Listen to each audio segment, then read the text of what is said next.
next session will be technically speaking, literally technically speaking. So to moderate this session, we would like to call on Ms. Shireen Ban, an Indian journalist and news anchor. She is the managing editor of CNBC TV 18. Our first panelist is Mr. Anchit Nair. He is the CEO of beauty and e-commerce at Nykaa. He is currently leading the charge in further scaling up the beauty business by building the right business models, pioneering industry-first initiatives, and curating super experiences for customers through the art of retailing. He's also a core member of the investor relations team at Nykaa. Our next panelist is Mr. Harshal Mathur. He's the co-founder and CEO of Razorpay Software India Software Private Limited. Mr. Mathur started Razorpay after discovering the dismal state of online payments in India. He has been featured as LinkedIn's Power Profiles in India in 2019, as top 35 under 35 by Entrepreneur Magazine in 2021. Recently, he also got recognized under Forbes 30 under 30 Asia class of 2021. The next panelist is Mr. Gaurav Agarwal, who's the co-founder of Tata 1mg. At Tata 1mg, he leads the e-commerce business and also the company's overall product and technology strategy. He strongly believes in the role of technology in simplifying our users' healthcare needs and journey. Under his leadership, Tata 1mg has developed and deployed market-leading technological advancements and customer-centric products year on year, including many in artificial intelligence and machine learning, which have helped establish Tata 1mg as one of the most innovative healthcare companies in the world. Last but not the least, we have our fourth panelist, Mr. Vamsi Krishna, who's the co-founder and CEO of Vedantu. This is an online tutoring platform where teachers provide tuitions to students over the internet using a real-time virtual learning environment named Wave. Whiteboard audio-video environment, a technology built in-house. He's also a graduate from IIT Mumbai. A very warm welcome to all our panelists and request Ms. Ban to take the conversations forward.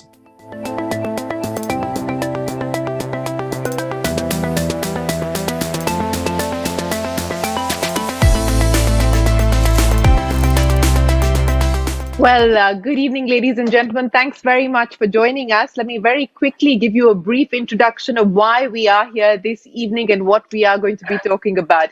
2021 will be remembered as the year Indian startups went for the moon, trying to find escape velocity to touch greater heights. 76 unicorns in all, 39 of them created in this year alone. That's $1 billion startup added to the list every 10 days, sometimes multiple in a single week. We've seen some big listings, Zomato, Policybazaar, Paytm, with more IPOs lined up. Surely one of the big questions that has been addressed is what next for investors as Indian startups hit scale and size. Over $25 billion invested so far in 2021. That's nearly 3 times the funding handed out to Indian startups in a single year ever before. Valuations awarded have been meteoric and questionable in some cases, but as the ecosystem matures, the big question of profit versus growth is going to be asked more often as more internet startups race to the large street. Having said that, it is a pleasure to host this session called Technically Speaking at the Ascent eConclave 2021. Let me welcome our panelists, Harshal Mathur, the founder of Razorpay, with his IIT Roorkee batchmate Shashank Kumar in 2014. Over the last 6 years, Razorpay has become one of the leading payment gateway providers. It now processes payments for over 8 million businesses, including for the likes of Zomato, Swiggy, Amazon, Facebook, Cred, Ola, Amul, and many more. Now, given the pandemic-led shift to all things digital, Razorpay has hit its target of processing annual payments worth $50 billion. That's before the year closes. Congratulations on that front. We will also be joined by Anchit Nair of Nykaa. He's part of the team that has taken the beauty and personal care platform public, a trend-setting moment, not just for D2C in India, but for the entire startup ecosystem. Yeah, Anchit fondly refers to Nykaa as the fifth member of the family, besides his sister, mother, and CEO of Nykaa, Falguni Nair, and father, all in the business of grooming Nykaa for the opportunity young India represents. In fact, Nykaa already holds nearly one-third of India's booming online beauty market. Also with us, Vamsi Krishna, founder of Vedantu, and he founded the company in 2014, is credited with creating the category of live online classes in India. This year, Vedantu joined the ranks of fellow edtech startups Byju's Unacademy, Upgrad, and Eruditus in the Unicorn Club, doubling down on the kindergarten to grade 12 segment. Vedantu's acquiring, hiring, and planning to go global. IIT Delhi graduate Gaurav Agarwal is one part of the trio which co-founded the health platform I1MG in 2015. As easy as platforms 1MG make it for us to get our medicines at the doorstep or allay our health concerns through a video chat with a doctor, 1MG now is Tata 1MG, and it's bang in the middle of all the action the Superplay app in India hopes to represent. Tata Neo has had a soft launch. We will, of course, talk about that more in just a bit. Harshil, Gaurav, and Vamsi, many thanks for joining me here on the Accent e-Conclave. Thanks very much for your time. Let me start by talking to you about what 2021 has done for the startup ecosystem. I read out a whole bunch of numbers in terms of valuations, the addition to the Unicorn Club, and so on and so forth. But, this takes me back to a conversation that I had with one young entrepreneur, not so young entrepreneur anymore, yesterday. And he said that COVID has actually turned out to be the biggest chief technology officer for most businesses. Vamsi, let me start by asking you, because yours was a sector that really got a new lease of life on account of the fact that you had a pandemic on, schools were shut, parents had no option, no avenue, teachers and educational institutions had no options or avenues but to be able to access students through online classrooms. What has this big shift meant in terms of structural changes, both from a consumer behavior perspective as well as a market size perspective? Let me start with you. Sure, Sherin. Thanks a lot for having me here, and good to be here. And you're asking what 2021 has been for us. In fact, I would say it was more of a breather, because 2020 was mad, and we just, with all the schools shutting down and literally everything being thrown out of the toss, we were in a territory wherein obviously we were having fun with the crazy kind of 10x kind of traffic growth and everything growing there, but we also had challenges managing that. So 2020 was like a flash for us just to manage this crazy scale, and all good problems to solve, luckily for us. So 21 was more of a breather. I think taking a zoom out view, what COVID has done, especially for our sector in Vedantu, is it has acted as a big, very big mass awareness event, right? Wherein before that, people were obviously warm to the idea of online classes, and this got sort of knew about it. But here in last 1 year, 1.5 years, every one of them were forced to adopt it, saw it in their own homes, and not just parents seeing their kids doing this in online schools and all that stuff, but themselves attending meetings and doing some critical tasks, change that mindset in their mind that serious stuff can also happen online. So I think all of these factors really catapulted the category forward, and it's like a mega branding event for us. All COVID has done is probably, created a brand awareness, which otherwise naturally would have happened over this period of 3 to 4 years, but just got, front loaded. So, yeah.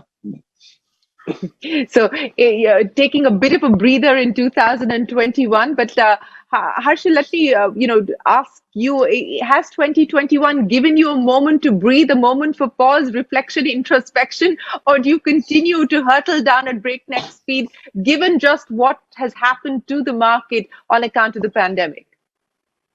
Yeah, no, I think it has been it has definitely been an exciting year. I mean, of course, to Vamsi's point, 2020 was, of course, far more crazy because it was just the shock of sudden changes. And then you had to suddenly say, okay, these sectors are not doing well and these sectors are growing exponentially. And we all had to restructure and figure out. I think 2021 just continued that trend, and a lot of segments saw a lot of growth. I think as a payments company, and we power primarily startups and internet businesses, we consider ourselves like an index of the startup ecosystem. Like if the startup ecosystem grows, we grow with it, right? So I think 2021, as all of us know, right, was an amazing year for the startup ecosystem. We had 35 plus unicorns being formed, a lot of crazy growth happening across various segments, right? From, of course, EdTech and online pharmacy, from both Gaurav and Vamsi can talk about that, to D2C brands, to online broking and stock broking segment, like the way those segments do. The gaming segment grew massively. So a lot of these new segments that saw an explosive growth just because people were sitting at home, people were trying to find ways to do things digitally. I think we benefit a lot from that, because a lot of these segments need digital payments and need digital ecosystems to be able to function. And we were fortunate to be able to create new products and new solutions to assist with that. The other factor that we saw is that this whole new creator and influencer economy that grew on the back of the pandemic. And we continue to see a lot of growth coming from that, right? Like people running YouTube streams to Instagram channels to streams for donations and campaigns and all of that. I think a lot of good growth came from that. While the influencer category existed in India, the kind of growth it saw in the last year and 2 years of the pandemic, I think that was just crazy compared to anything else before. So I think those are the two big trends that we rode on, and we saw a lot of growth coming out of that. Well, an index of startups, and your stock is probably going to be sky high at this point in time, given what we have seen as far as the startup ecosystem is concerned.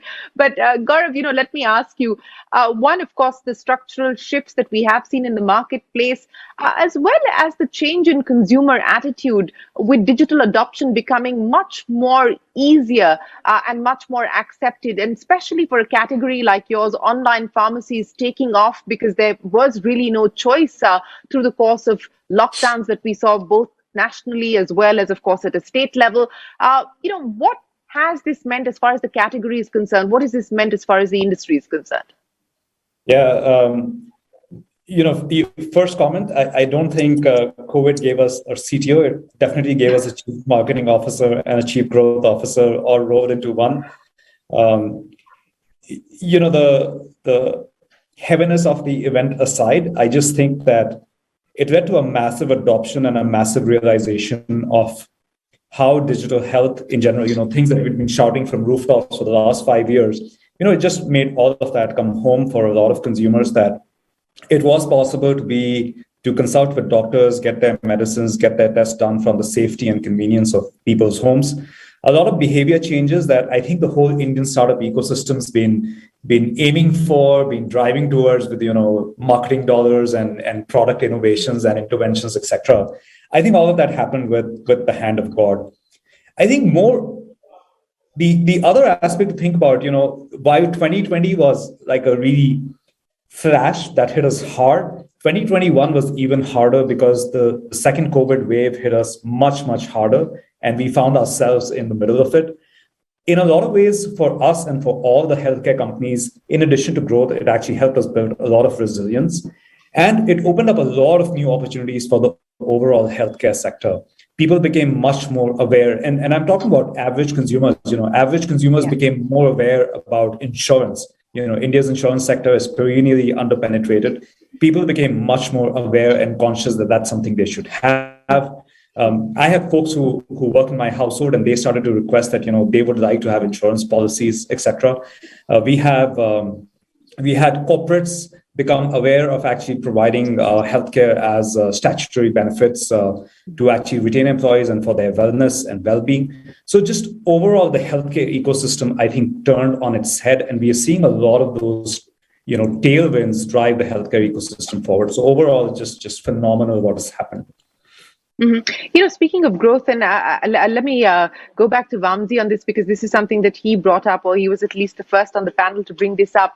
Vamsi, take me through what has been the big challenge of being able to address and chase the kind of growth that has happened to a sector like yours, has happened to a company like yours, because while you anticipated the market to grow, you didn't anticipate it to grow at the kind of pace that you've had to deal with, especially over the last 18 months.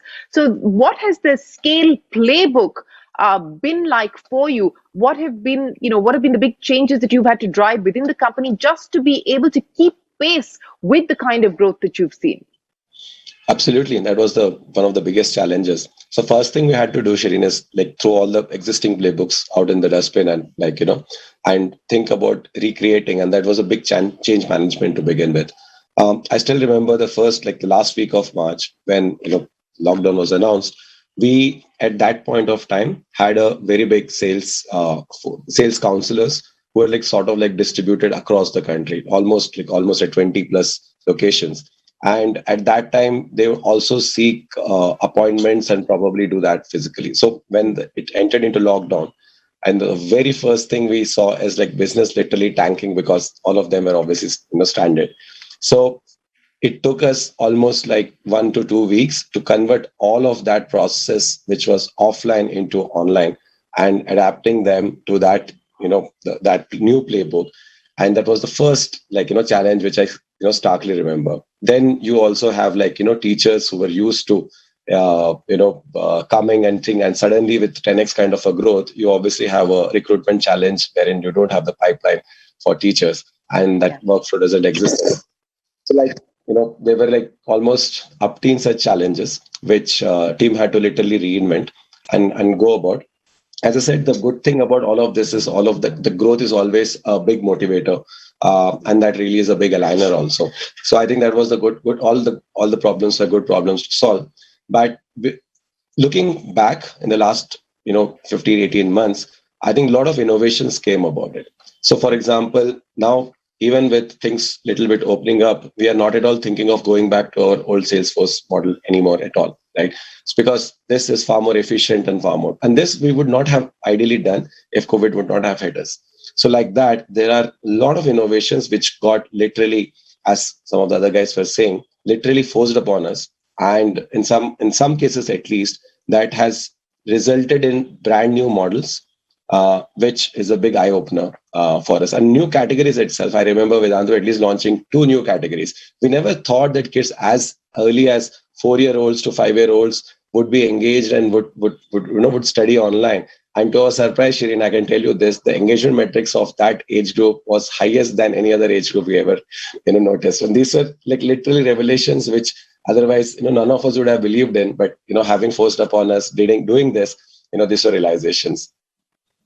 Well, they do say necessity is often the mother of all invention, and that has proved to be the case, at least over the last 18 months. But Harshal, to the point that Vamsi was making, having to throw out the playbooks that you thought would be relevant, which perhaps are no longer relevant, but also, and this is again something that Vamsi alluded to, and I've been speaking with a lot of young entrepreneurs who have suggested the same, that it instilled better behavior, whether it was more financial discipline, it was leaner teams, it was learning to do more with less. Take me through what your experience has been at Razorpay, and what you believe has changed fundamentally now in terms of the way that you look at capital deployment, the way that you look at innovation, the way that you look at new launches, etc.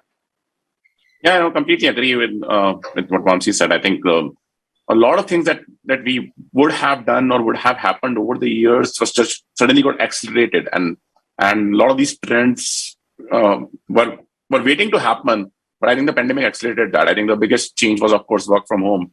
We had the technology, we had the video conferencing systems, we could do these meetings on Zoom calls, but they used to happen in person for whatever reasons. And today, once we have migrated to that systems, there's no need to come back. Even today, we continue to work from home. I don't expect our tech or product teams to come back to office anytime soon, because the ecosystem is working better and more efficient than it used to. I think when the lockdown hit, we were in a similar situation. A majority of our volumes used to come from travel as a segment, around 30 to 40%, and suddenly it went down to 0.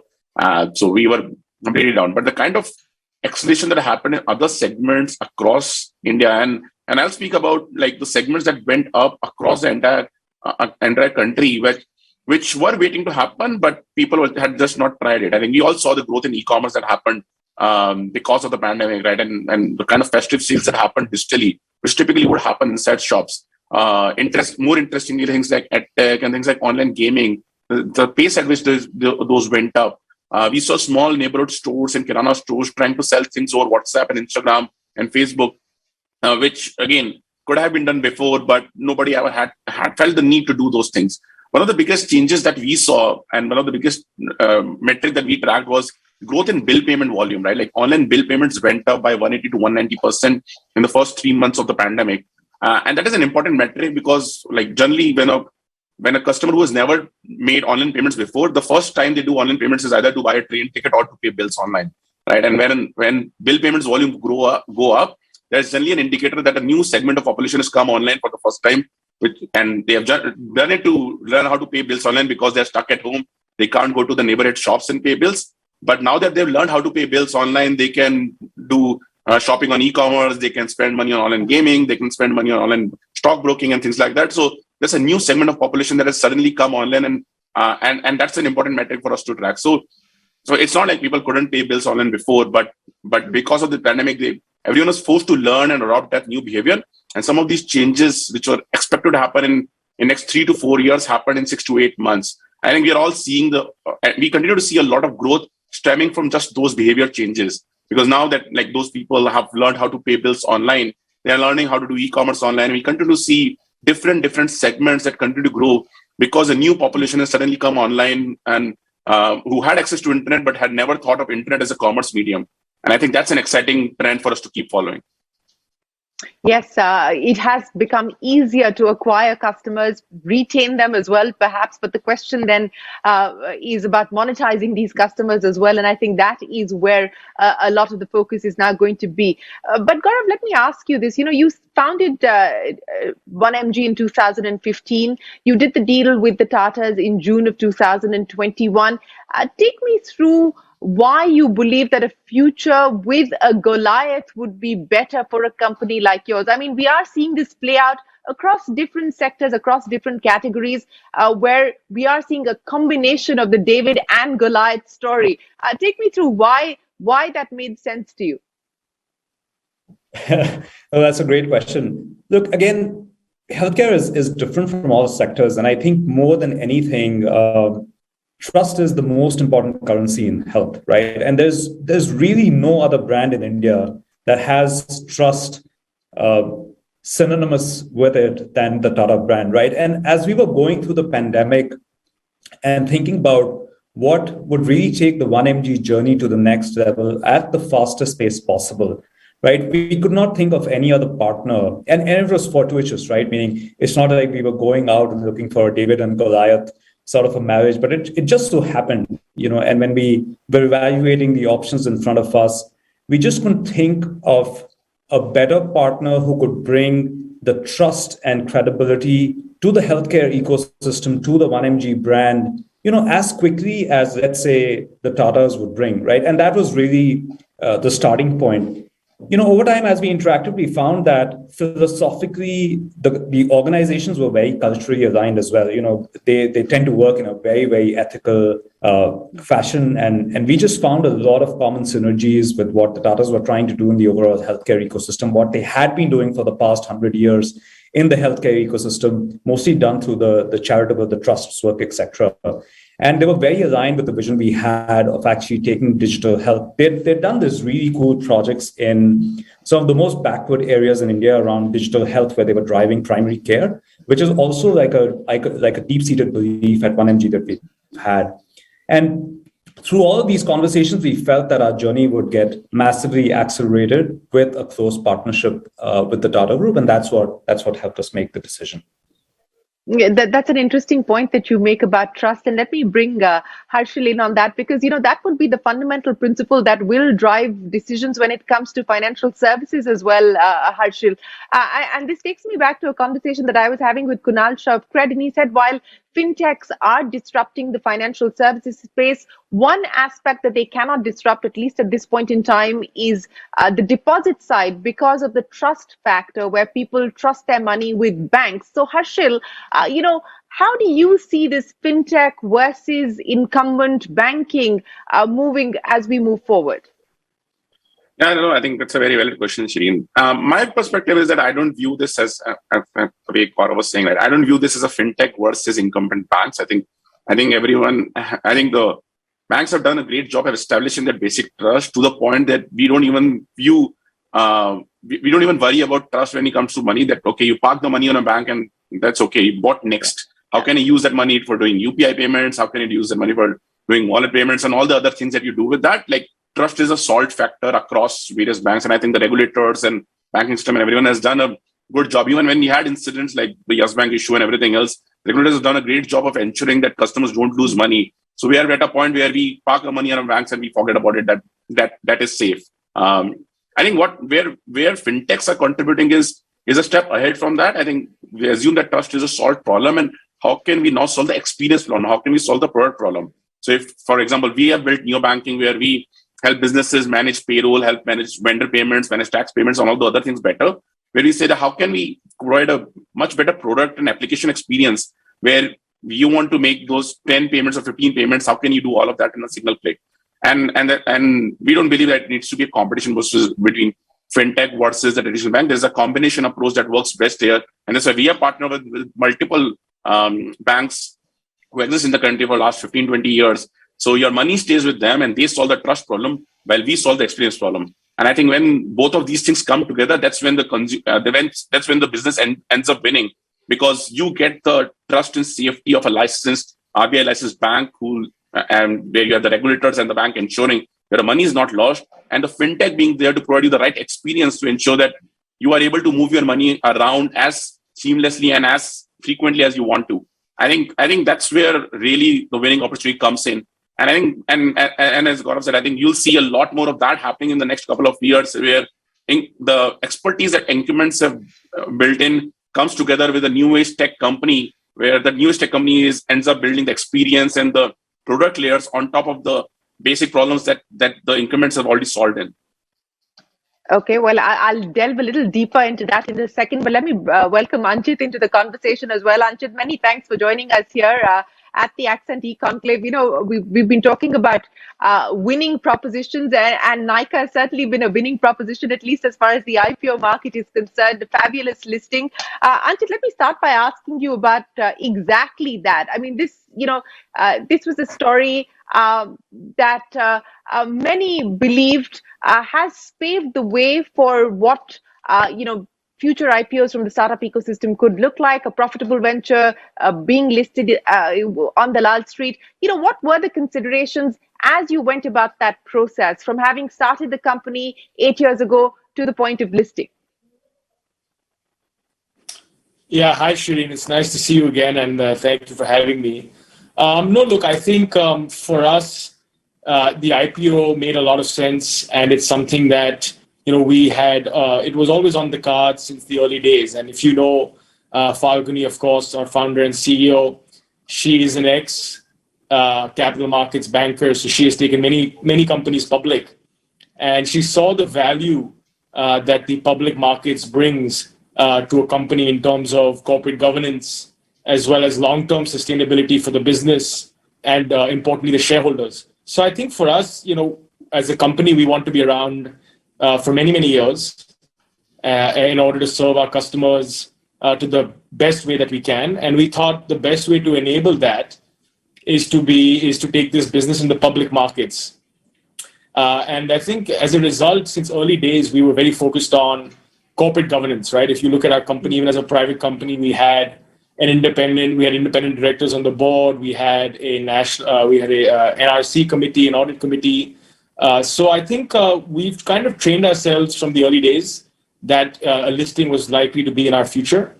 And today we're thrilled with the way everything went, of course. But I think it took obviously many, many years of hard work to get us to where we are. Anchit, you said that this was a company that was always built for the market, so at least built with a mindset of a public market future. Given that, do you think that your approach to profitability has been different? Because, if you talk to many people at this point in time within the startup ecosystem, it's more top line focused, less bottom line focused, though they will tell you that if we want to turn profitable, we can do so. And it almost makes it sound too easy. But, I want to understand from you, the mindset seems to have been very different. And was that to do with the fact that you always positioned yourself as going public?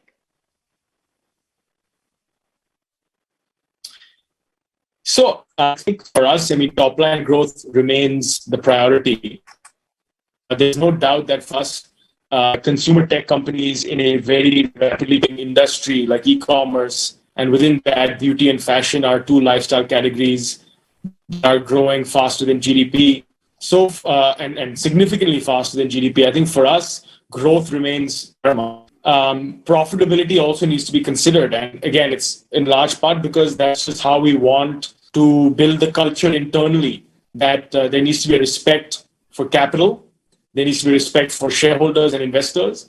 And as a result, I think there's a lot of things we did differently than other e-commerce companies from the early days. And I think now it's just become culture in the firm. There's a culture of frugality. And I think we've lost that line with him, but we'll try and re-establish connection with him. But Vamsi, let me address that issue with you, since we're talking about size and scale. And something that we are seeing much more of within the edtech space is startups acquiring other startups. And that's what you're doing as well. You've done one in February of 2020. You've done one in July of 2021.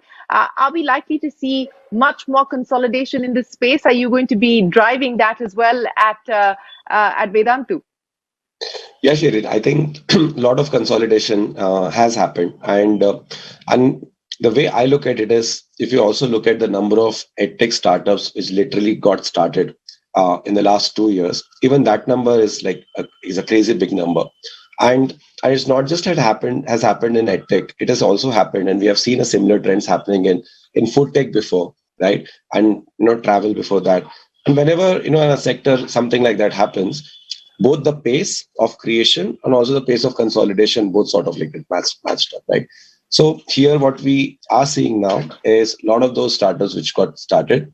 Now COVID has been not similar for all, right? In few companies they've scaled really, really rapidly, and the few companies have been finding homes, right? And that's where you have seen a lot of this consolidation coming up.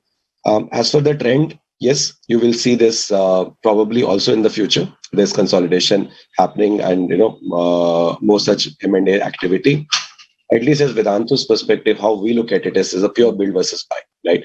We just try to look at some of the areas where we want to build our product/business in, and then we just take a build versus buy approach. Like if you just want to, I found at least the build approach far more better. But definitely in some cases, when you find a great team and a great synergy in terms of product, the buy is definitely much more productive, and that's how at least we take these decisions. And yeah, that's how it has been. So just summarizing to your question, I think not just in edtech, we will see some of this happening in other sectors as well. And at least this year, and more importantly next year, we will see a lot of consolidated brands coming up, wherein 1+1, the value will be far greater than 2, and it's a win-win for both the parties. Harshil, let me put that question to you. Do you anticipate much more consolidation in the fintech space, also on account of the fact that we are seeing the regulatory environment change quite significantly there? Do you believe that this is going to be a space ripe for more consolidation? Yeah, definitely. I think as companies become larger, it is bound to happen. As I'm just saying, we've seen that in e-com, we've seen that in food tech. Like as companies raise capital and become larger and bigger in size, they want to consolidate the ecosystem and control larger share. And the reason for that is not that it's not one of the reasons is of course revenue and business growth, but the primary reason is to have a deeper relationship with the customer. Nobody wants to be stuck as a small thin layer. India is a very different market compared to US. You can't be just a thin layer offering in an ecosystem like India. You want to have a deeper relationship with the customer. And once you start having the relationship, there is a lot of leverage that you can have on that relationship, right? Like if once the customer, for example, for us, once the customer trusts us with their money, and once they have that basic trust that, okay, our systems perform well, they are confident that we can move their money around more easily. Both the customer and us are in that state where we want to do more with them and they want to do more with us. So when they want a corporate credit card, they want to come out to us. When they want to do more with banking, when they want to do more with payouts, they want to come back to us, and we want to offer those services to them, because that deepens our relationship with them and allows us to be broader than just being a payments layer for the customer. And for the customer, it's easier to manage that one single vendor who they have trusted, who has shown that and demonstrated that they can manage their trust. They would want to do more with them. So I think I completely agree that there'll be more consolidation, there'll be more ecosystem plays that will happen in the next couple of years, where companies such as ours and other companies in the fintech space would want to do more with the customer segment that they serve and would want to cover more bases with that same segment. Right. Let me ask you, Gaurav, about the competitive landscape and how you see that evolving, especially for a space like yours, for a category like yours. I mean, you're now part of the Tata Super app. We've got Reliance Retail, which acquired NedMeds. You've got Farm Easy, which has actually gone out there and done acquisitions. So what do you believe the competitive landscape will look like? Are you going to see a plethora of players or a few large players operating in this space?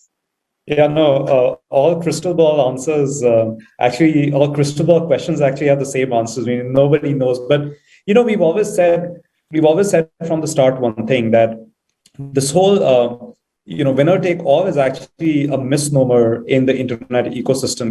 We've seen that work maybe in e-commerce in the US, because Amazon started off the blocks really, really early and nobody challenged them for a really long time.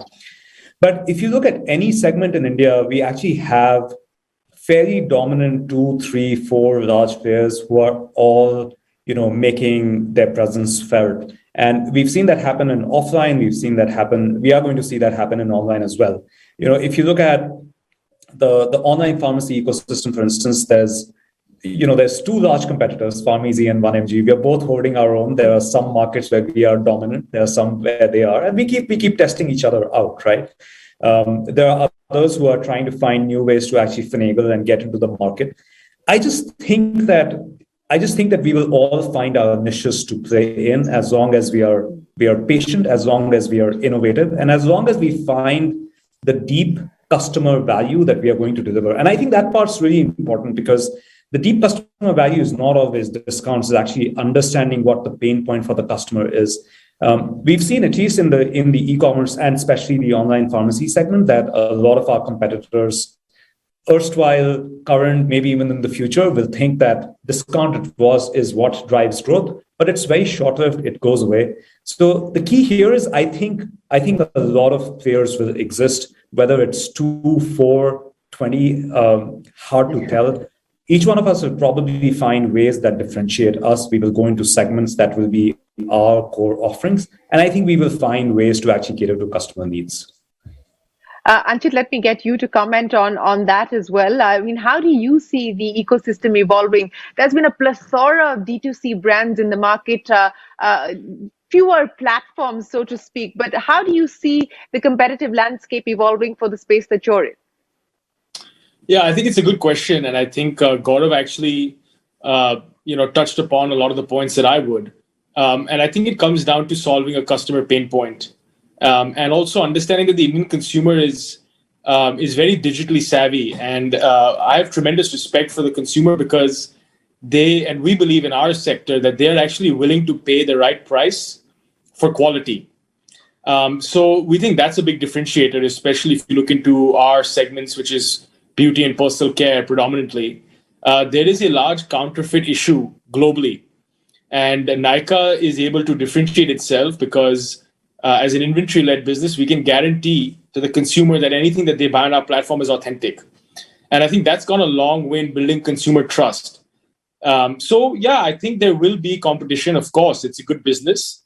And I think finally it's good for the consumer to see more options. But we think that, again, there's enough room. It's a massive opportunity. There's enough room for multiple players. Of course, today we are dominant in the space and we will continue to remain so.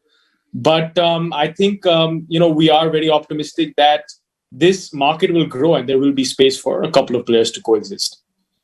Mm-hmm. Speaking of growth, Anchit, let me start by asking you, everyone is talking about, omni-channel existing in a phygital world and so on and so forth. What kind of choices, what kind of bets will you have to make as you grow both offline and online, and how do you intend to hope both these tracks coexist?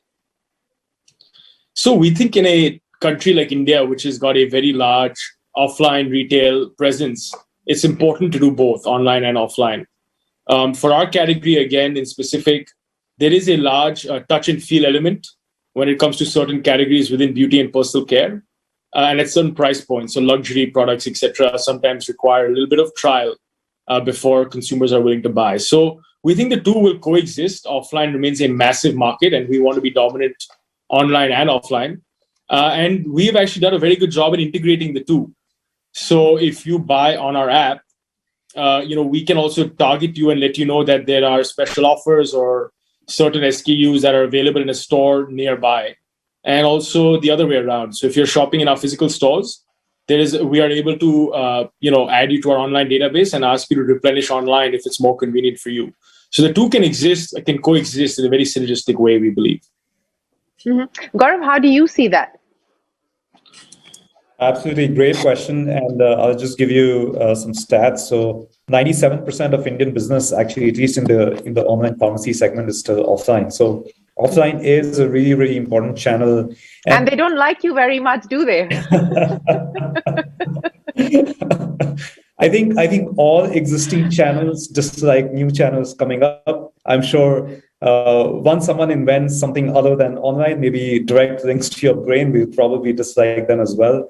But a lot of that viewpoint is changing because increasingly, see, there are two core trends that are happening. One is that unorganized becoming organized, offline going online, online coming offline. And I think the future is really omni-channel, because what we forget in this whole conversation about offline and online is that there is a customer who has a need. The need can be serviced online, the need can be serviced offline.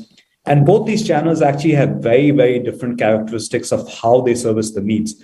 If you have, and you look at, let's say, the quick e-commerce that's coming around, if you have a really strong offline presence, then your ability to service a customer very, very quickly actually goes up exponentially, compared to, let's say, the standard warehouse, online order, warehouse fulfills models. I think the second thing that's really important to note is that for a sector like ours, there's a significant amount of innovation that online can bring to offline. The combination of the different aspects of health, bringing in, let's say, a digital doctor to a pharmacy to reduce what happens traditionally in offline with self-medication, etc., increasing the quotient of safety when it comes to blood collections, etc., and quality in collection centers. There's a tremendous amount of innovation that can happen if we think of these two channels as just access points for customer to get value. And for us, it's absolutely one of the most important areas for us to play in and be innovative. So you'll see a lot of stuff happening there probably over the next few months. Okay, you want to give us a sneak peek on what we can expect? No, just a few pilots right now, but yeah, you'll hear more about it as we go along. Okay, actually, I want to address the capital issue, and money has not been a constraint. It hasn't been a constraint for the startup ecosystem for a while now, but specifically not in the last 18 odd months. You've raised about $350 million so far. You've got a strategic investment that's coming from Salesforce. What do you believe is likely to happen as far as just the funding requirements, capital requirements for this ecosystem in general is concerned? And what would you tell other founders, from your own experience in terms of capital deployment, capital allocation? I mean, what have been your lessons, so to speak? Yeah. I think, Shane, you're right on that. I think capital is far more easily available in the ecosystem than ever before. And I think it's cause of multiple factors. Of course, there's increased liquidity in the market. The investors' faith in the Indian ecosystem has grown a lot. We are seeing companies going public. Of course, companies like Nykaa who have shown great results in a public offering, right? So all of that is adding towards increased investor sentiment. The things that have happened in China and everything else has also diverted a lot of money here. But I think more than that, I think just the global acceptance of the Indian ecosystem has grown a lot, right? Today, when you speak to any fund in the Valley, in New York, anywhere else in the world, everyone is looking at India. And that's why I think capital is available. But and there is the other side of it, that capital is not a differentiator anymore. It's very unlikely for you to be successful because you were able to raise funding, because more likely than not, anyone else will also be able to raise funding. So you need to find more, to what Gaurav was saying, like more than discounting and more than the ways to burn capital, you need to find that right hook with the customer that really lets you succeed. And that's where capital deployment and the way that you utilize that capital becomes more important than just raising capital. I think as a company, for us, we have been very cognizant of that we are a B2B organization. And that's why even though we have raised that amount of money, our burn has always been very, very low. We are almost breaking even on the payment side. We are spending on the neo banking and and the capital side that we are building right now. But that is also mostly R&D side. Our marketing budgets are fairly low because we recognize we are a B2B company. We need to have strong unit economics for every transaction that we do on our platform, so that even if we deploy capital for strategic stuff, it generates returns in the long term. So I think, and my advice to other entrepreneurs who are looking at raising funding is also the same, that yes, it's a good time to raise money. So go ahead and raise, and capital can be a strong point for you to attract and retain talent. But you need to be very cognizant of the way that you deploy capital, because when you decide to go public or something like that, at some point of time, investors look back at your history of deploying that capital. How have you raised that capital? Where have you put it? What kind of returns it has generated? And only then they'll come back and give you the next round of fund money or the next kind of investment that you need to be certain that, okay, you know how to spend your money. I think that's where we are as an ecosystem, where it's easy to raise capital. It's very hard to show the right return on that capital, to go back and tell the upcoming investors that I know how to spend my capital. Speaking of return on capital as well as possible IPOs from the fintech space, I want to understand from you, is that an option that you're considering anytime soon, Harshil? And also, let's be clear, let's talk about what's happened as far as the Paytm listing is concerned. And many believe that perhaps this is going to put the fear of God in founders as well as investors, at least over the next few months as we move forward. What's your own take on that? Now I feel like I am in CNBC, but you are on CNBC. Yeah. No, I think right. I mean, we have seen multiple IPOs come in the last couple of months, and we have seen that the way investors have responded. I think it just goes on to show that the Indian investor is smart to understand what a company does and what the company's fundamentals are, and then we have seen that. We have seen IPOs like Nykaa, like Zomato being rewarded really aggressively in the markets, and we have seen downsides as well. I think if anything else, that just reaffirms my faith in the public markets of India, that the investors know what they are spending their money in, and they'll think and they'll read your DRHP and they'll figure out what you're saying and what you're not saying and invest based on that. So I'm drawing a lot of learnings from that, what is happening here. But to answer your first part, no, I think our purpose as a company is to take the company public at some point of time, but I think we are still a couple of years away from that. I think we want to scale up our banking and lending side of the ecosystems first, and we want to go out and raise money in the public markets as a full-fledged financial ecosystem company, rather than just as a payments company, which is the core part of our business today. So I think we are a couple of years away from that, and that's when we'll do that. But as you rightly said, we are definitely looking at all the things that are happening in the public market, taking our notes from that. And I think every other entrepreneur should be taking their notes from that and trying to see how they should position their business if they want to take their company public at some point of time. Vamsi, is that an option that you're considering as well at some point in the future? Sorry? I think I was asking Vamsi, okay, Vamsi, considering that option as well. Oh, definitely, yes, Shireen. I think, as Harshil said, one of the core success metrics for us is to create a company which, and I keep saying this on record, is to create a company which continues to innovate beyond even our lifetime. And in education, it takes actually a long time for a substantial innovation to happen. And hence, it's very important for us to think of, foundationally our company as that. Hence, as a result, IPO is obviously an outcome. I think for us also, exactly as Harshil said, we are probably looking at, maybe 2.5 years still away from it.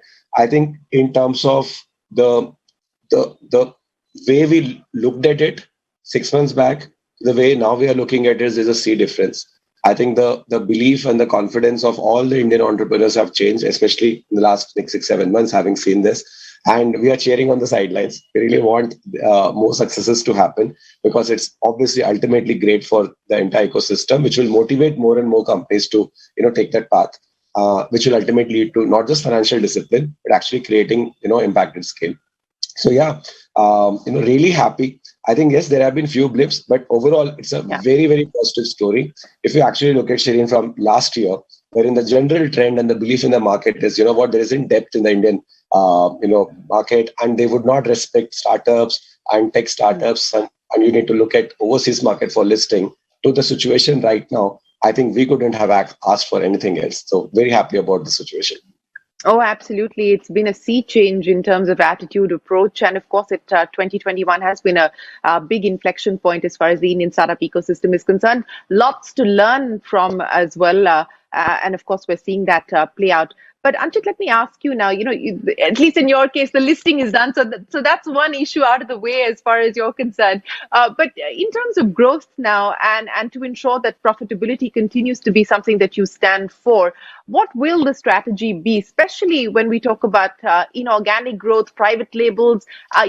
Give us a sense of what we should expect on that front. Yeah, so I think for us, it's really business as usual and getting back to, we say retail is all about detail and it's all about execution. So for us, it's about doing the things we've done well in the past and constantly improving the things where we can get a little bit more up to snuff.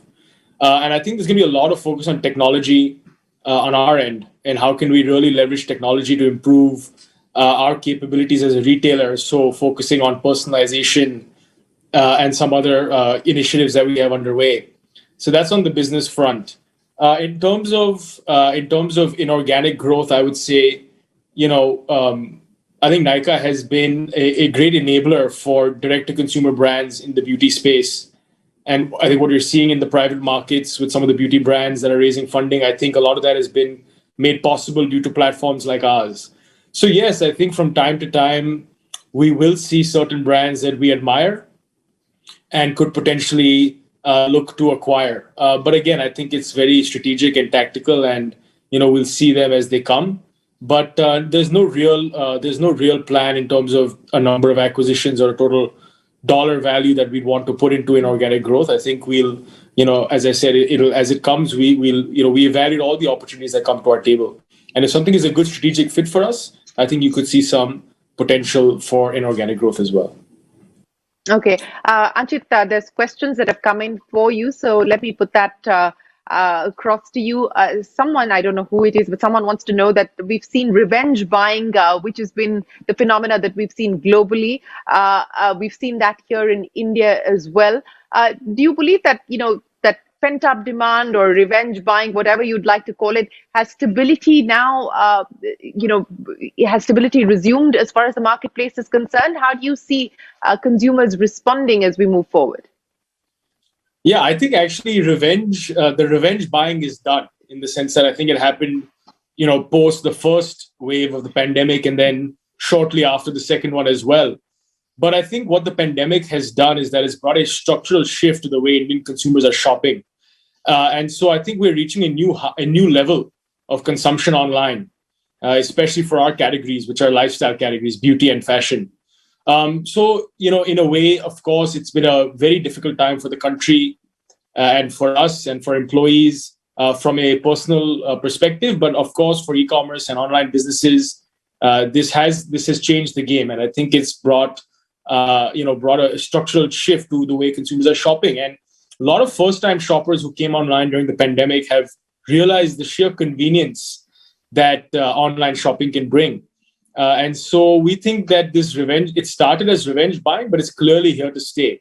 And if I double click a little bit on beauty and fashion, during the pandemic, people were not stepping out of their homes, etc. So there's also been there was a lifestyle shift. And we think now as people are out and returning to offices, returning to social gatherings, then we are already seeing massive pickup in terms of demand for the categories in which we are currently operating. Yes, there has been a general pickup in demand. And as Anchit points out, we're seeing that across different categories. But another question, and Vamsi and Gaurav, this is coming for the two of you specifically. Gaurav, let me start by asking you, can you be a for-profit with purpose startup today? Sorry, could you repeat the question? For-profit? Can you be a for-profit with purpose startup today?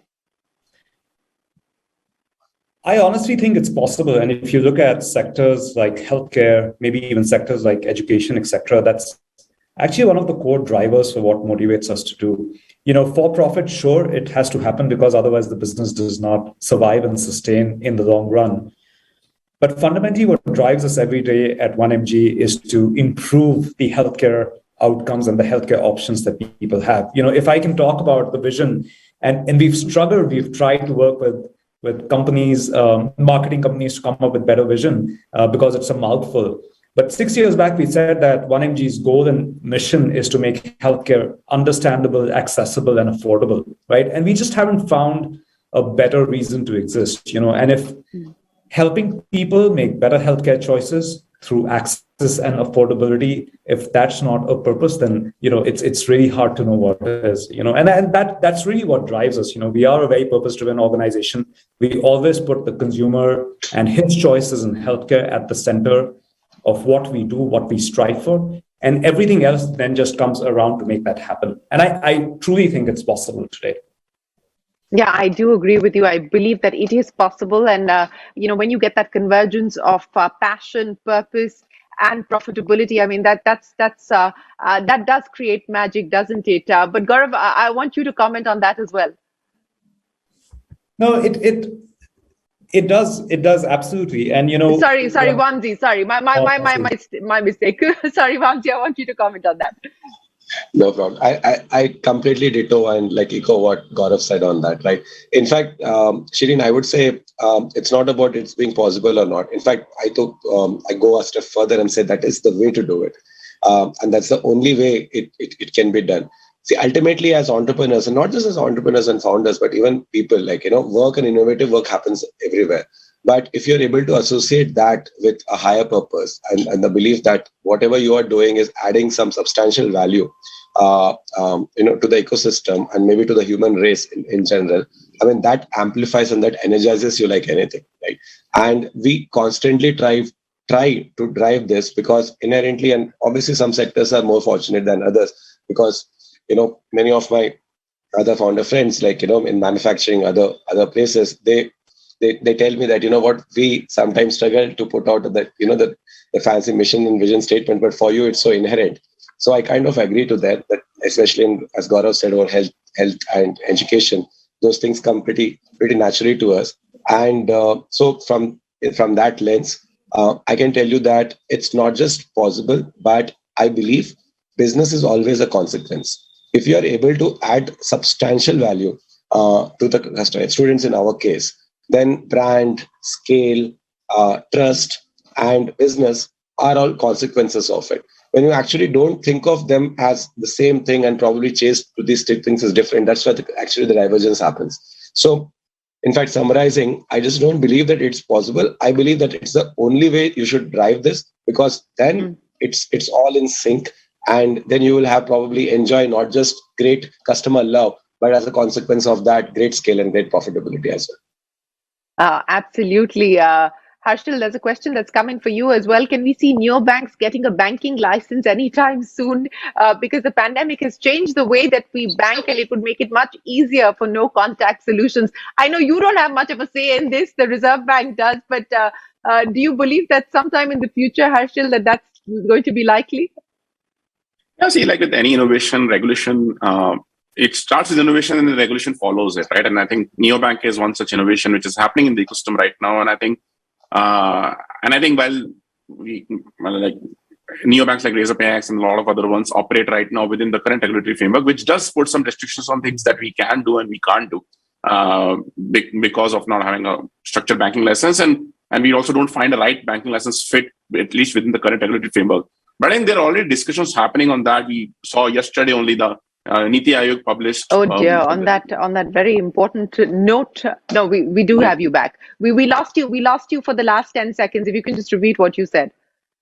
Yeah, sure. So I was saying that recently Niti Aayog published that new paper yesterday only, I think day before yesterday, around how they would want to have a step-by-step approach for neobanking regulation. I think that's a step in the right direction. There are a lot of discussions underway around that. So I'm very hopeful that the Indian regulators, at least on the financial side, have been very proactive and innovative in coming up with new ways to enabling players like us to operate. So I'm very confident that something around those lines will come up in the next couple of years, which will allow neobanks to do more than what they're able to do now. But I think for now, at least in the next 1 or 2 years, neobanks such as ours have the responsibility to go out and prove the model first, to go out and prove that the market needs it, that the market really demands it, and it really solves the customer problem. I think as long as we do that, the regulators will be supported and will come out with ways to support that innovation. since we're talking about regulation and balancing regulation with innovation, I have to ask you, Harshil, what you think about the possibility of a complete outright ban as far as cryptocurrencies are concerned, or do you believe that regulation is the way forward?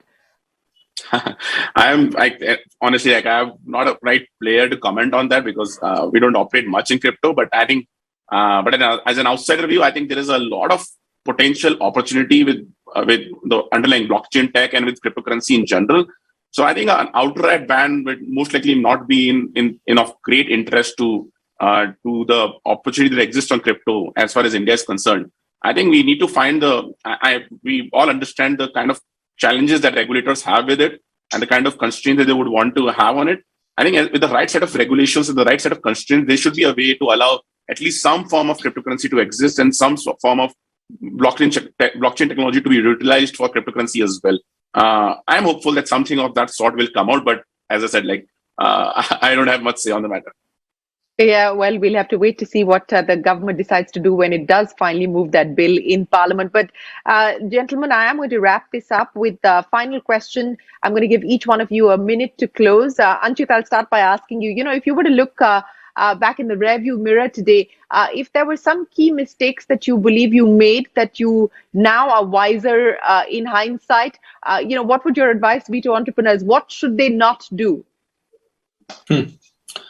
No, I think all of us make plenty of mistakes and plenty of right decisions every day. I would say for us, it's a little bit difficult for me to pinpoint anything off the top of my head. And I think there's no point in looking back with regret because finally the decisions you took, they are the ones you took and, given the set of facts that you had at the time. So I think nothing really to think as a big mistake. For entrepreneurs, what I would say is, just be very, very, especially if you're a consumer-facing business, just always keep the consumer at the center of everything that you do. And I think that's an ethic that we have at Nykaa, which is there's really two key stakeholders, and now three, because of course now we're a publicly listed company, but there's three stakeholders who we always consider before taking a decision. One is our customer, first and foremost. Second is our partners, our brand partners, right? We are a retailer finally.